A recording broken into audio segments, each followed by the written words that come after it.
Эх сарын 7-8-ны өдрүүдэд Японд суралцах тухай танилцуулга болон мэдээллийн яармаг 2017 Монгол-Японы төв байранд болно. Уг яармагт Япон улсын 12 сургуулийн төлөөлөл ирж, оюутан залууст мэдээлэл өгөх юм а.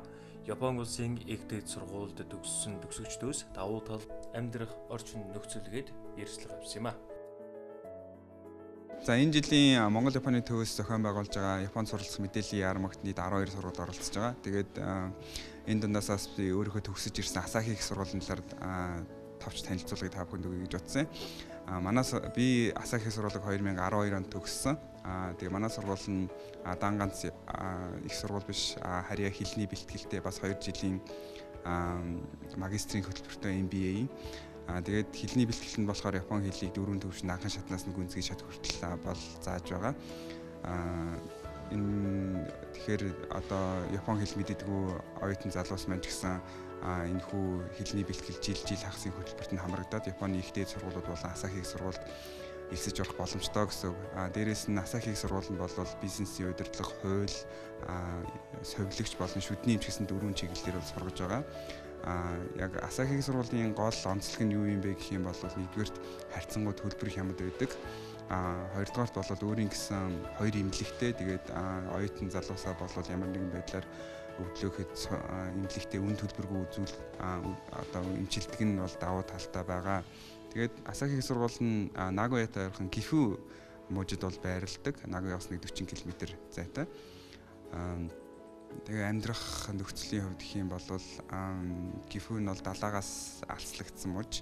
Тэгэхээр бас цунами ч юм уу газар хөдлөлт энэ төр бол харьцангуй багтаа Японы бусад мужуудыг бодох юм бол тэгээд одоогийн байдлаар бол энэхүү сургуульд маань 10 гаруй монгол оюутнууд 6 хүүхэд бол хэлний бэлтгэлтэнд, 4 хүүхэд бол их сургуульд нь бизнесийн удирдлагаар ингээд суралцж байна. За би Осакагийн аялал жуулчлалын их сургуулийг 2017 оны 4 сард төгссөн байгаа. Тэгээ манай сургууль болохоор Японы Осака мужийн Осака хотод байрладаг.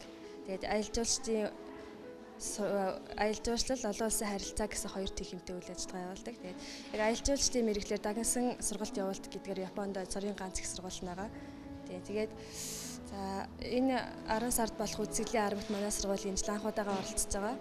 Тийм болохоор тийм дээрээ бас сайн мэдээлэл авах боломжтой байгаа. Тэгээ манай сургууль яг онцлог нь гэх юм бол Кансайгийн олон улсын нисэх буудлын дэргэд байрладаг гэдгээр их онцлогтой. Яагаад тэгэхээр аялал жуулчлалын дагнасан сургуульд явуулдаг. Тэрэнд нь одоо онгоцны үйлчлэгч гэдэг юм уу, зочд буудал, брайдл бүх төрлийн сургалтууд байдаг. Тэгэхээр тэр олон улсын онгоцны буудлын дээр дадлах сургалт ч юм уу цагийн ажил хийх боломжтой байдаг. Эдгээр 12 сургууль нь өөр гэсэн онцлог, давуу талуудтай сургуулийн хөтөлбөрүүдтэй. 2017 оны 10 дугаар сарын 7-ны өдөр их сургуулиудын танилцуулга зөвлөгөө өгнө. Харин 8-ны өдөр буюу маргааш нь Япон улсын тэтгэлгийн тогтолцооны талаар мэдээлэл зөвлөгөө өгөх юм а.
Өнөөдөр та бүхэн амралтын өдрийн ая тухтай сайхан өнгөрүүлж байгаа. Бид бүхэн студид зочинтой ярилцахад бэлэн болсон байна. Студид Монгол Японы хүний нөөцийн хөгжлийн төвийн Жакигийн зохицуулагч Такигучи, за мөн Монгол Японы хүний нөөцийн хөгжлийн төвийн ерөнхий удирдлагын тасгийн дарга Гармаа базар руу ирсэн байна. За өглөөний мэнд. Сайхан марцгаа та бүхэн. За баярлалаа хүний мэнд. За тэгэхээр Япон улсад суралцах тухай танилцуулга болон за мэдээллийн яарам 2017 10 дугаар сарын 7-8-ны өдрүүд болгож байгаа энэ талаарх мэдээлэл өгөхгүй. За манай Японд өдөр 10 дугаар сарын 7-8-ны өдрүүдэд Японд өдөр Японд суралцах тухай мэдээллийн яармаг зөвхөн байгуулах гэж байна. За уг яармаг нь анх 2009 онд гээд зөвхөн байгуулагдаж байсан. Тэгээд жил бүр үргэлж тасралтгүй зөвхөн байгуулагдаж ирлээ. За тэгээд энэ жил 9 дэх жил болохгүй энэ жилдээ Япон Монголын 20 улсын дипломат харилцаа тогтоосны 45 жилийн уян хүрээнд бас явагдаж байгаа. За тэгээд энэ жилдээ манай яармаг өнд Японоос 12 их дээд сургуулиуд оролцохоор шийдсэн. За тэгээд мөн Японы уяадан дэмжих байгууллага буюу JASO гэдэг байгууллага байгаа. Тэр Японоос ирнэ. За бас Монгол дахь Япон элчин бас энэ манай яармагт оролцож танилцуулга хийх гэж төлөвлөж байгаа. Гаднаас бас ирж байгаа одоо Японоос ирж байгаа сургуулиуд бас юу юугаараа онцлог юм болоо? За Японоос ирж байгаа 12 сургууль JASO байгууллага одоо манай энэ зохион байгуулах үйл ажиллагаанд оролцох байгаа. Тэгээд энэ Японы 12 их сургууль бол Японы улсын болон хувийн одоо Японд алдартай шилдэг ийм их сургуулиуд байгаа. Манайх сая манай зохицуулагч маань тайлбарлсан 9 дэх жилдээ зохион байгуулж байгаа энэ үйл ажиллагаанд олон удаа оролцож байгаа сургуулиуд ч байгаа, анх удаа оролцож байгаа сургуулиуд ч байгаа. Зарим сургуулийн онцлогоос дурдвал жишээлбэл Осакагийн их сургууль байгаа. Энэ Осакагийн их сургууль маань Японд одоо шилдэг судалгааны их сургууль болох зорилт тавиад ажиллаж байгаа. Хамгийн олон магистр, докторийн оюутантай ийм онцлог сургууль байгаа. Мөн Чо гэдэг Японы их сургууль байгаа. Энэ их сургууль маань Японы одоо хамгийн олон нөгөө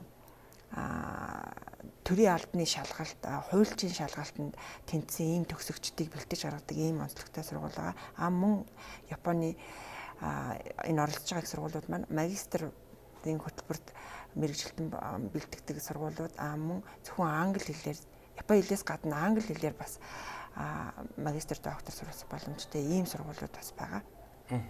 За энэ одоо яарам дээрээс очиод мэдээлэл авч болох байх. За цаашлаад бас ямар тэтгэлгүүд байгаа талаар бас мэдээллийг авах боломжтой хаа тий. Тийм боломжтой. За нэгдүгээр манай Япон Монголын Япон элчингээс за Япон улсын засгийн газрын тэтгэлийн талаар мэдээлэл өгөх болно. Тэгээ мөн Японоос ирэх нэг JASO гэдэг байгууллага уяадны Япон уяадныг дэмжих байгууллага гэдэг газраас бас яаж тэтгэл зээлийн тэтгэл мэдэх яаж авах юм бэ гэдэг талаар бас танилцуулах болно. Тэгээ мөн Японоос ирэх нөгөө 12 сургууль их дээд сургуулиуд ч гэсэн тус тус сургуулийн тэтгэл бас байдгийг. За тэр нь яг тэр их дээд сургуульд урсны хадараа унд сурсан хүүхдүүдэд бас зориулж нөгөө сургаалтын төлбөр хөнгөлөх ч юм уу азиэс нөгөө сар бүрийн тэтгэл өгдөг ч юм уу тиймэрхүү бас байгаа. Бүх оюутанд бол ер нь их сонирхсан хүн болгонд нээлттэй байна. Нөгөө талаар ямар мэдээллүүдийг авах боломжтой вэ энэ дээрснээр? Тэгээ үйл ажиллагаа маань одоо Японд суралцах сонирхолтой бүхэл хүнд нээлттэй байгаа. 2 өдөр яг ижил хөтөлбөрөөр явагдана. 10 сарын 7-нд. Тэгэхээр цаг зав зохицуулаад аль нэг өдөрт нь хүрэлцэн ирж оролцох боломжтой.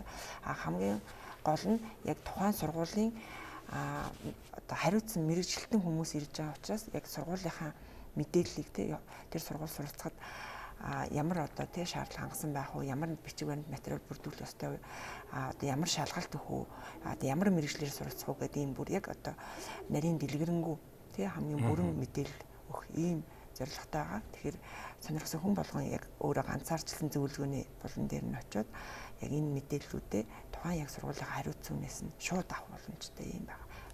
Сургууль болон бусад одоо сая дурдсан Японы оюутныг дэмжих JASO байгууллага болон элчин сайдын яамны хариуцсан хүмүүстээс мэдээлэл авах боломжтой байна.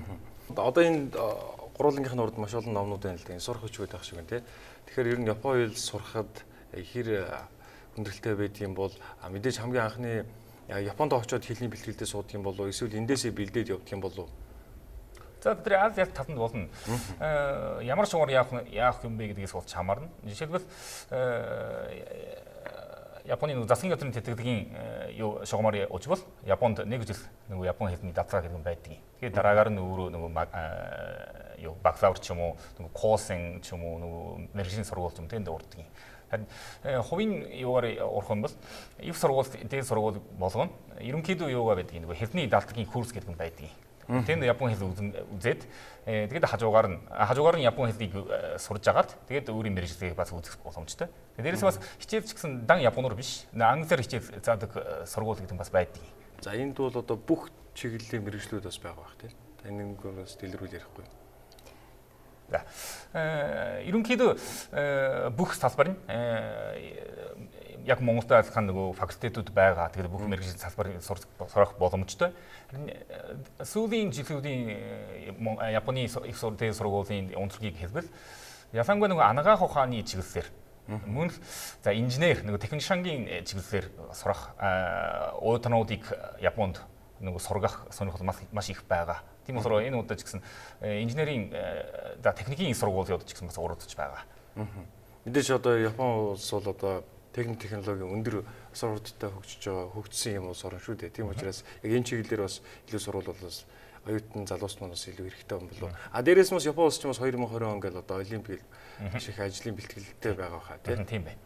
Энэ манай төвийн номын санд одоо яг Японд суралцах тухай мэдээллийг одоо байнга өгдөг байгаа. Тэгээ энэ мэдээлэл өгөхтэй холбоотой манай номын санд байдаг Японд суралцахтай холбоотой Японы их дээд сургуулиудад суралцах тайлбар танилцуулга эмгтгэл материал мөн Японд суралцах их сургуульд элсэж орох одоо Японы их сургуулийн шалгалтын материал мөн Японы хэлний сурах бичин материалууд байгаа. Тэгээ энэ нэг материалыг онцолж дурдмаар байгаа. Энэ болохоор яг энэ мэдээллийн ярамгийн үеэр тараагддаг ийм материал байгаа. Энэ жил бол энэ бол өнгөрсөн оны материал байгаа. Энэ жилийн мэдээллийн ярамыг танилцуулгын үеэр бас энэ материал маань шинжлэгдэж ирж тараагдах байгаа. Энэ дээр одоо Японд суралцах тухай бүхэл мэдээллийг ингээ монгол хэлээр орчуулж хэлсэн Японы оюутныг дэмжих жаасаа байгууллага гаргадаг ийм материал байгаа. Тэгэхээр мэдээллийн ярамд оролцсон хүн болгонд одоо энийг тарааж түгэж өгнө. За энэ дээрээс бол одоо тодорхой хэмжээний мэдээллүүд аваад тэгээд дараагийнхаа үйл ажиллагаанд ингээд оролцоод явах ч юм уу эсвэл буцаж холбогдоод сонгосон сургуультай ч юм уу та хэдтэй бас хүсэлтэд тавих тийм боломжтой юм биш үү? Тийм манай тийм төвийн номын сангийн үйл ажиллагааны нэг хэсэг бол одоо яг энэ мэдээллийн яамгаа зохион байгуулсны дараа одоо Японд суралцах сонирхолтой оюутан залуучуудтай бас мэдээлэл өгөх, үргэлжлүүлээд тэр сургуультай холбож өгөх ийм бас тал дээр нь дэмжиж хамтарч ажилладаг байна. Төгссөн хүүхдүүдийн бас сэтгэлдүүдийг сонслоо. Ер нь хичнээн хүүхдүүдийг энэ чиглэлээр бас ингээд сурж боловсрч байгаа. Яг одоо манай дээр авсан байгаа тоо мэдээлэлээр бол эхлээд нэг одоо онцлог тоо мэдээллийг дурдмаар байна. Нэг нь юуны өмнө Монголоос Японд суралцж байгаа одоо оюутны тоо бол Монгол улсын хүн амд харьцуулсан энэ үзүүлэлтээр Японы талаас авч үзэхэд тий одоо хамгийн олон оюутан суралцдаг одоо дэлхийд бол номер 1 хүн амд нь харьцуулснараа шүү дээ. Мэдээж Хятад Солонгосоос бол Японд олон оюутнууд суралцж байгаа. Өөр улсуудаас ч гэсэн олон оюутнууд суралцж байгаа. Гэхдээ манай хүн амын тоонд харьцуулсан Монголоос Японд суралцж байгаа оюутныхаа тоогоор бол хамгийн олон оюутан суралцж байгаа ийм үзүүлэлт байгаа. Яг энэ Японд суралцах тухай танилцуулга мэдээллийн яамгийн оролцогчдоос Японд суралцж байгаа тоон үзүүлэлт бол жил ирэх тусам нэмэгдэж байгаа. Бидний яг аль биесээр авсан мэдээлэл бол одоо тухайн сургуульд яг мэдээллийн яамд оролцогч маань яг сургуульдаа элсэх хүсэлтэд гаргасан тохиолдлууд нь бол сургууль бүрэг дээр харилцаа адил байгаа. Тэгвэл ямар ч байсан жил ирэх тусам бол юуны Японд энэ мэдээллийн яамд оролцсон сургуулиудад суралцах тоо бол ихсэж байгаа. За тэгэхээр Япон хэлийг сурахад ямар хүндрэлүүд бас гарч ирдэг юм болоо. Та бол одоо их сайн монголоор ярьдаг болсон биш үү дээ. Нөгөө талаар Японд амьдрах нөхцөлийн талаар бас та үзэгчтэй. За ер нь бол Японд хэлний талаар бол монголчууд бол ерөнхийдөө нэг хэлний авьяастай. Тэгэхээр дээрээс Япон хэл монгол хэл гэдэг нь яг төстэй. Хэлний хувьд бол төстэй. Тэгээд айлга бол монгол хэл гэдэг миний хувьд айлга айгуу жаахан хэцүү. Тэгээд би жаахан айлгатай ярьж байгаа байх л та. Тийм ээ. Харин нэг Япон хэл бол нэг айлгач нь хэцүү биш. Тийм болохоор за хандлал жаахан чангалтай уулна. Харин ерөнхийдөө нэг монголчуудын хувьд бол хэл авьяастай. Тэгээд харин нутагт амьдрахад айгуу шууд хурдан дасдаг. ялангуяа залуучуудаас шууд дасдаг болохоор нэг Японд амьдрахад төвөгтэй гэдэг юм байхгүй байхаа гэж бодож байна. Яг л ижилхэн тий. Амьдрах нөхцлөөс нь ахуулаад сурч боловсроход гэсэн. Тэгээ дээрээс нь ер нь яг ингээ хүмүүсийг анзаараад байгаа нөгөө Японд сурсан хүмүүс цаг маш сайн барьдаг гэх мэтлээ одоо нөгөө давуу талуудыг бас өөртөө бий болгоцсон байдаг шүү дээ. Та ер нь бас тэр тал дээр юу гэж бодож байна? За, Японд сурсан монгол хүмүүс гэдэг нь ер нь цаг сайн барьдаг. Хүмүүс нөгөө за юу гэх юм бүх юм урдчлан жаахан ярилцаад юм аа шийдвэрч жаахан нямбай болдог байгаа. Тэгээ энэ за Японд сурж нөгөө амьдарсан нөхцөлөөс болч тийм юм бас сурдаг юм байгаа байхаа гэж бодож байна. За баярлалаа. Тэгэхээр гурвуулгийнх нь бас ярилцах цагийг хүрээд өндөрлөж байна. За 2017 оны 10 сарын 7-8-ны өдрүүдэд Монгол Япон төв дээр Японд суралцах тухай мэдээллийн ярмаг одоо явуулах болно. Энэ ярмагт бол Японоос 10% ихтэй сургуулиуд тэрний багш ажилтнаар хүрсэн ирж өөрийн байгууллагын тухай танилцуулах болно. Баярлалаа. Өдрийг сайхан өнгөрүүлээрэй. Үзэгчдээ өглөө хөтөлбөр үргэлжлүүлж байна.